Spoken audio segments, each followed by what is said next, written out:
Marc Lavoine affligé par un commentaire de Michel Sim sur son couple avec Line Papin. Invité sur le plateau de Ça ne sortira pas d'ici ce mercredi 27 février, Marc Lavoine s'est montré très gêné face à un sous-entendu de Michel Sim sur sa compagne Line Papin. Il faut dire que le célèbre médecin n'y est pas allé de main morte. Marc Lavoine est un homme amoureux. Depuis plus d'un an, il partage la vie de Line Papin, une romancière de 24 ans. Si leur différence d'âge a de quoi en étonner certains, ils ont 33 ans d'écart, le coach de The Voice, lui, n'en a que faire. Car l'ex-mari de Sonia Poniatowski l'avoue, il n'a jamais ressenti autant de sentiments pour une femme. C'est la plus belle lumière que la vie m'ait apportée avec mes enfants. J'étais dans l'obscurité depuis octobre 2015 ans, là, je revois les couleurs. Je suis heureux. Alors pourquoi se cacher, confia-t-il dans les colonnes de Nice Matin. Pourtant, force est de constater qu'un monde les sépare parfois.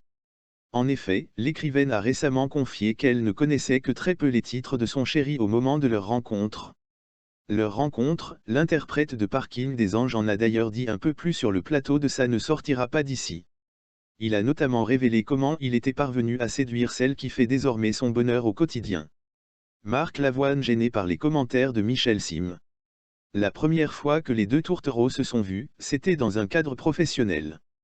J'avais eu la chance de l'interviewer il y a quelques années à la radio. J'ai adoré son roman, a révélé A. Michel Sim, le papa de Simon, Milo, Yasmine et Roman.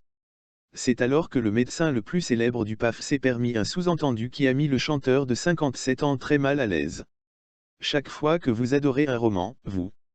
Lui a-t-il en effet lancé. Ce à quoi l'acolyte d'Amel Bent, Lara Fabian et Pascal Obispo sur TF1 a simplement répondu, affligé, que ce n'était pas son genre. Mais pas de quoi calmer les ardeurs du fidèle ami de Nagui, qui en a rajouté une couche quelques secondes plus tard. Lorsque Marc Lavoine a affirmé que l'œuvre de sa compagne était devenue son livre de chevet, l'ancien acolyte de Marina Carrère d'Ancos ne s'est pas gêné pour ajouter, et elle aussi. Une nouvelle provocation que le chanteur a cette fois-ci préféré ignorer, précisant simplement, et donc quelque temps plus tard elle m'a envoyé son deuxième livre que je n'ai pas reçu et puis finalement je lui ai dit écoutez, je vais aller acheter votre livre mais s'il vous plaît acceptez mon invitation à dîner, et puis voilà. Dans Ça ne sortira pas d'ici, Marc Lavoine gêné par une remarque de Michel Sim sur sa vie intime. Marc Lavoine était ce mercredi 26 février, l'invité de Michel Sim dans Ça ne sortira pas d'ici, sur France 2. L'occasion pour le célèbre docteur de faire évoquer au chanteur son coup de foudre pour Line Papin. À plusieurs reprises déjà, Marc Lavoine, pourtant pudique à ce sujet, a déclaré sa flamme à Line Papin, sa compagne actuelle pour qui il a une grande admiration. Et ce mercredi 26 février, la romancière a dû une nouvelle fois être aux anges en découvrant son passage dans Ça ne sortira pas d'ici. En effet, face à Michel Sim, le chanteur a évoqué sa compagne et comment il a eu un coup de foudre pour elle ainsi que pour sa prose. Je suis avec une romancière que j'avais eu la chance d'interviewer il y a quelques années à la radio. J'ai adoré ce roman, a d'abord confié le coach de The Voice. Chaque fois que vous adorez un roman vous, lui a alors lancé le docteur le plus célèbre de France. Non ce n'est pas mon genre a aussitôt répondu Marc Lavoine. Et de poursuivre, très sérieux, son livre est devenu mon livre de chevet. Et elle aussi, a fini par balancer Michel Sim, amusé, à son invité. Un moment plutôt gênant pour l'interprète de vivre ou ne pas vivre. Désireux malgré cette remarque malaisante d'en dire plus sur leur rencontre, l'artiste de 57 ans s'est souvenu avoir été lui-même acheter son deuxième livre car l'exemplaire qu'elle lui avait fait envoyer ne lui était jamais parvenu. Mais il avait à ce moment-là, imposé une condition, je lui ai dit écoutez, je vais aller acheter votre livre mais s'il vous plaît acceptez mon invitation à dîner et puis voilà. Paris du jour, Sacramento Kings @ Oklahoma City Thunder USA NBA. Une nouvelle journée de la NBA nous amène le match joué ce soir Sacramento Kings et Oklahoma City Thunder. Le King est présenté à l'événement après avoir ajouté 3 victoires consécutives lors des derniers matchs contre les Warriors, les Clippers et les Grizzlies, tandis que le Thunder arrive à la rencontre après avoir remporté les Bulls à l'extérieur lors de leur dernier affrontement dans ce qui s'est devenu sa 4e victoire consécutive. Sacramento Kings retrouve lentement le ton dans la compétition et plusieurs signes l'indiquent, comme la victoire contre les Warriors, les Clippers et la plus récente contre les Grizzlies. L'équipe est en 17e position au classement défensif des équipes NBA et cela pourrait être un problème à l'extérieur contre les Thunder, qui sont très efficaces en attaque.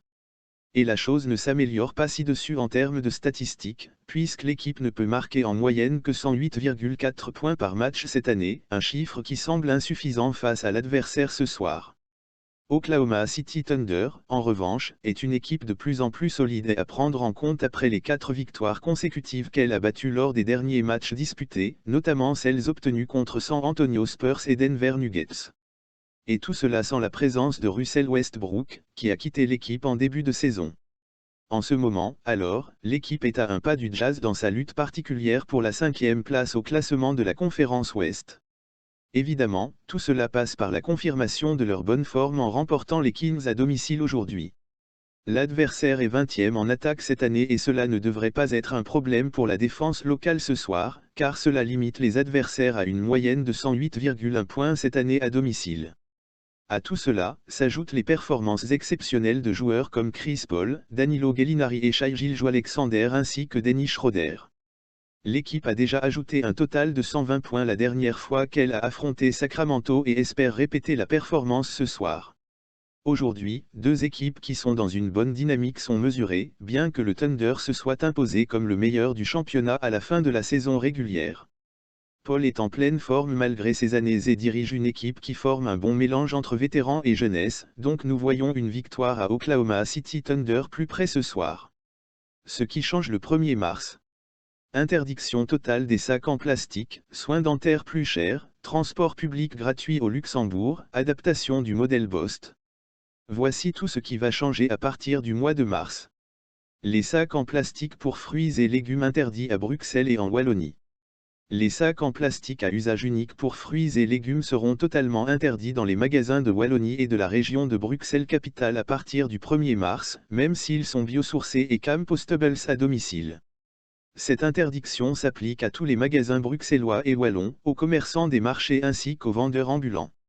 Les consommateurs sont invités à utiliser leurs propres emballages pour remplacer les sacs à usage unique, sacs en tissu, boîtes en carton, en plastique, en inox ou encore en verre. En Wallonie, l'usage de sacs en plastique à usage unique est déjà interdit aux caisses des magasins depuis décembre 2016. Depuis janvier 2018, ceux autorisés pour les fruits et légumes vendus en vrac devaient comporter une teneur minimale en matière biosourcée, 40%, et être compostables à domicile. À Bruxelles, l'interdiction de l'utilisation des sacs de caisse remonte à décembre 2017. Les sacs pour fruits et légumes non biosourcés et compostables à domicile sont eux interdits depuis 2018. Les transports publics deviennent gratuits au Grand-Duché de Luxembourg. À partir du 1er mars 2020, le Grand-Duché de Luxembourg deviendra le premier pays au monde à proposer gratuitement l'entièreté de son réseau de transport public aux usagers. Exit le coutumier titre de transport, il ne faudra désormais qu'une pièce d'identité pour accéder aux bus, trams et trains du pays. Cette réforme devrait encourager les travailleurs frontaliers, dont les Belges, à abandonner la voiture à l'entrée du pays. Seuls les tickets pour la première classe dans les trains resteront au tarif actuel, afin d'y éviter une affluence excessive. Les billets pour des trajets transfrontaliers seront eux aussi toujours tarifés mais des accords ont été établis avec les compagnies étrangères pour faire baisser les prix. Les abonnements mensuels de la Société nationale des chemins de fer belges coûteront ainsi 29 € de moins par mois pour les navetteurs belges qui se rendent au Grand-Duché. Pour les abonnements annuels, la société ferroviaire parle d'une baisse de 290 €. Le prix du trajet individuel est lui aussi revu à la baisse, de même que celui des autobus transfrontaliers, dont l'abonnement coûtera entre 45 et 50 € de moins par mois selon les zones, entre 390 et 440 € annuels. La réglementation sur la radioprotection s'adapte aux évolutions de la médecine. Une nouvelle version de la réglementation sur la radioprotection entrera en vigueur le 1er mars et prendra en compte les nouveaux besoins liés à la médecine, notamment vétérinaire.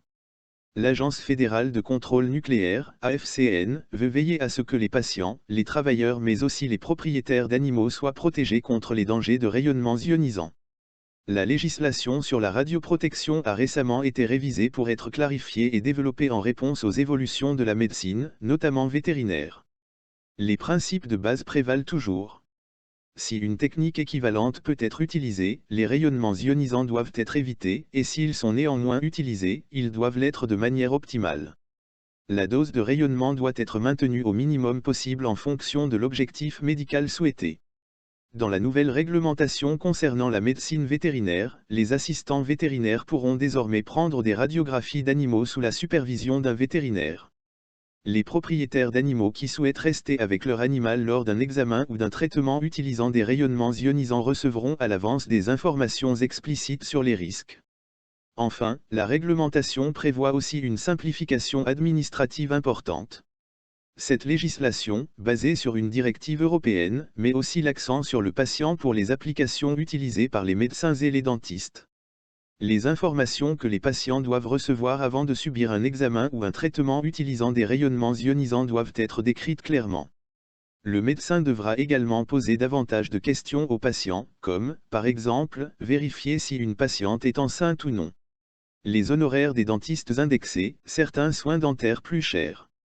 En vertu de l'accord Dento-Mutualiste 2020 à 2021 conclu le 30 janvier dernier, les honoraires des dentistes seront indexés de 1,95% à compter du 1er mars. L'indexation a été calculée en fonction de l'inflation telle que mesurée par l'indice santé lycée. Les tarifs de plusieurs soins dentaires vont par ailleurs augmenter. Tant les honoraires que les remboursements seront augmentés dans une même proportion. Le reste à charge pour le patient ne sera donc pas modifié, a expliqué à Belga le porte-parole de la Société de médecine dentaire, Michel De Vries. En revanche, les dentistes conventionnés pourront facturer plus cher toute une série de soins, tels que l'extraction dentaire ou pour certaines prothèses, sans que cette augmentation ne fasse l'objet d'un remboursement. Ces augmentations seront plafonnées et les traitements concernés représentent près de 25% de l'ensemble de tous les traitements. Les bénéficiaires de l'intervention majorée, BIM, et les moins de 18 ans ne sont toutefois pas concernés par ces augmentations. Ces mesures auraient normalement déjà dû intervenir au 1er janvier 2020 mais étant donné que l'accord entre les dentistes et les mutualités pour les années 2020 à 2021 a été conclu que le 30 janvier 2020, leur entrée en vigueur a été décalée de 2 mois. L'accord Dento-Mutualiste s'applique pour une durée de 2 ans et fixe, entre autres, les tarifs que les dentistes conventionnés peuvent appliquer. Bost adapte son modèle de distribution du courrier. À partir du 1er mars 2020, le courrier non urgent ne sera plus distribué que 2 fois par semaine, une première fois en début de semaine, le lundi ou le mardi, et une deuxième fois en fin de semaine, le mercredi ou le jeudi. Il s'agit des courriers non priors, des courriers publicitaires et des magazines non hebdomadaires. Le courrier prioritaire, à savoir les courriers priors, les recommandés, les colis, les journaux ainsi que les magazines hebdomadaires, continuera en revanche à être livré quotidiennement. Le modèle de distribution de Bost est adapté afin de répondre à la baisse du volume de courrier observée depuis plusieurs années. Une baisse qui n'est pas compensée par la croissance du volume de colis, indique Bost. La coopérative Musempass Musée augmentera le prix de son pass à partir du 1er mars, de 50 à 59 €. Il s'agit d'une conséquence de l'augmentation des prix des tickets dans les musées. L'accès illimité aux 170 musées reste et le supplément pour des expositions temporaires deviendra exceptionnel. Quelques 100 000 personnes détiennent un pass musée.